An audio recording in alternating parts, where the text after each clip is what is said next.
Hey guys, this is another B-Rocks video. If you are new here, my name is Mark. I am a teacher and a baseball coach, but I'm also an eBay and Amazon reseller. This has been a crazy week. We've started a new school year. This is my 20th year. I've also started a new role. I am a behavior interventionist this year, whereas for the first 19 years, I was a PE teacher. I have taken on this role because I like working with at-risk kids who struggle to get along with their peers and struggle in the classroom with their teachers' expectations. So I'm kind of like a life coach, or going to be like a life coach to these kids, and give them the skills they need to be successful in the classroom. And for you tonight, I hopefully can teach you something. Just give you examples of how I handle eBay buyers' messages and their returns. And I've done this for 6 years.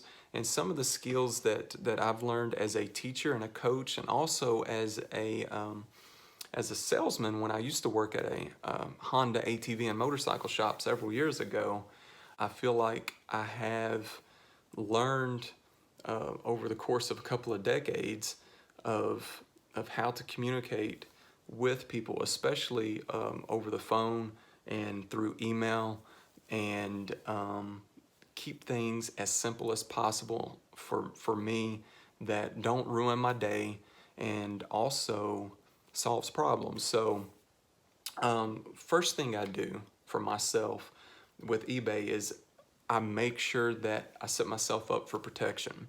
That has involved me offering 30-day returns. That has involved me doing free shipping. And how those things set me up for protection are, with eBay, they have several years, or actually decades now, of data that show you, or that show us as sellers, what buyers want. And that's a generous return policy, and that is free shipping. So as a seller, I send positive vibes, so to speak, to the buyer up front, seeing the return policy and seeing that I have free shipping. And another thing I do, this is going to be a huge turnoff to a lot of you, I pay for buyers' returns. And all of those things are not just for me building buyer confidence and giving me more sales. It sheds a positive light on me as a seller immediately when the buyer sees those things. So my store right away is set up in a way that basically lets the buyer feel comfortable. And some of you are thinking, oh, you're just setting yourself up for scams. You're setting yourself up for scams. Guys, I've sold thousands upon thousands of items over these last 6 years. And I've had maybe 2 or 3 people try to scam me. And guys, you're talking about, I don't just sell 10, 20, 30, $40 items. You're talking about, I've sold sports cards for 1,000, 2,000. My highest sale was 5,800. So I do this with all of my items, regardless of the price. And I've had very few experiences with somebody trying to scam me. So let's get that out of the way up front. Don't be a seller versus buyer mentality, or have that mentality. And that's something that I see a lot in the Facebook reseller group. That's one reason I'm not a member of that group. I don't follow the page anymore because sellers there are so negative. They are, it's an us versus them type mentality. And so they're always on there just trying to defend themselves and just speaking negatively of buyers. That's why I prefer Twitter, which, is more, there are sellers there that I've connected with as well, through YouTube as well, where they're more in line with how I run things. They're just nice people and don't have that negative attitude. Second thing you need to do is take emotions out of it, and you can be understanding, you can be empathetic of buyer situations, but you have to understand that a buyer has done a couple of clicks to basically bind them to your item. They've decided to buy it, and it wasn't just a misclick, but they have said they are going to buy it. And so do things come up? Absolutely. So there are times that you do need to be understanding, you do need to be empathetic, but for the most part, we've got to keep emotions out of it. We can't let ourselves get too sad, so to speak, meaning that you just start feeling sorry for them. You also can't let yourself get too angry, get too upset. And of the two, I think most people have an issue with getting too angry than just feeling too sad or too sorry for someone. Don't go back and forth is another good tip. With what I mean is with your emails, don't go back and forth these email exchanges. You're wasting your time. You've got to keep things binary. You hear me say that a lot. You got to keep decisions binary. The buyer will say something and then you counter. They may say, well, this was a little more worn than what I thought it was, or what you described. Can I get a partial refund? And you need to decide right then, I'm willing to do this. If they're not happy with that, I wouldn't really just keep going back and forth. Try to decide on a fair number right then and there. Or if you don't want to do a partial refund, say no. And in my case, I offer free returns. A lot of times I don't do partial returns. I say, I'm sorry you're not happy with the item. I offer free returns.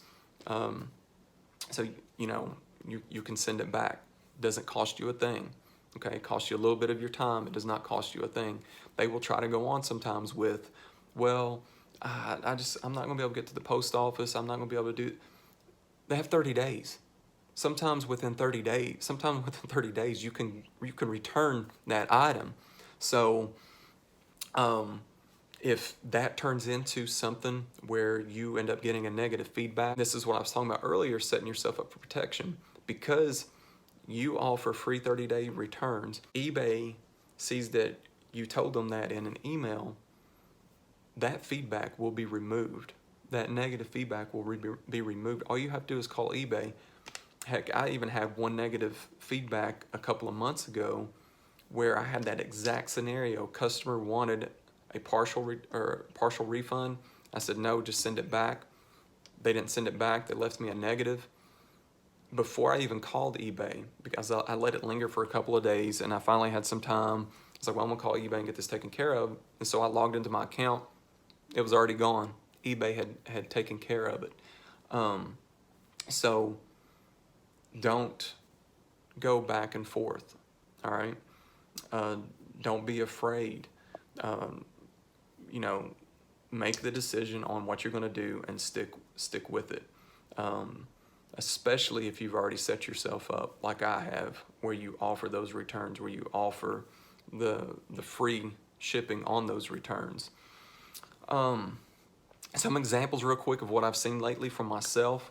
I had somebody open a case, they didn't receive the item, tracking shows that it was shipped. I don't have to say anything. I just copy the tracking number, paste it into the case, and that's an issue at that point between them and the Postal Service. That's not me. I'm responsible as a seller for the shipment of the item. The item gets there and it shows that it was delivered.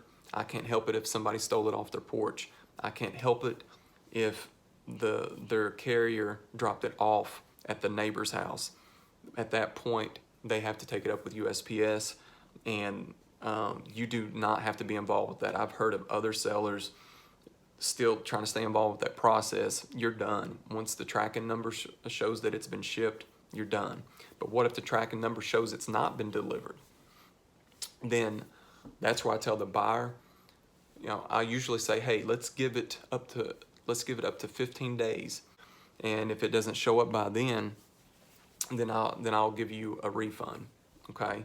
And because that's our responsibility. Some sellers don't see it that way, but it's the truth, guys. It's not my opinion. It's just an absolute truth. You're responsible for the shipment of the item, and until that item shows that it was delivered, it's on you.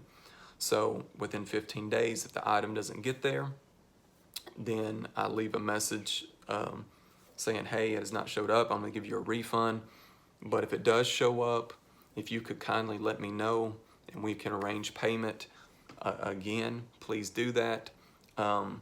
Every time I've said that, I've not had an issue where the person hasn't paid me, and the reason I haven't had that issue is because the item never showed up. And my experience with the USPS over the last 6 years, now not counting recently. Now I did have an item recently with all the stuff that's been going on with the Postal Service. It took a little longer than 15 days for the item to show up, but in normal times, so to speak, if it hadn't showed up in 15 days, it wasn't showing up at all, and that was the case. The item just never showed up. Could it have been delivered and the postal carrier not scanned it when he dropped it off? Maybe, but what happens there is, you know, if it's an item that was relatively inexpensive, $10 shirt that I ship free or whatever, where I'm making just a few bucks, I don't even bother. It goes back to the binary decision making that I have. I just let it go, count it as a loss, move on. If it was a priority shipped item that was more expensive, or an item had insurance on it, then obviously I'm taking the claims. And I had to do that before. I had to file a claim with USPS and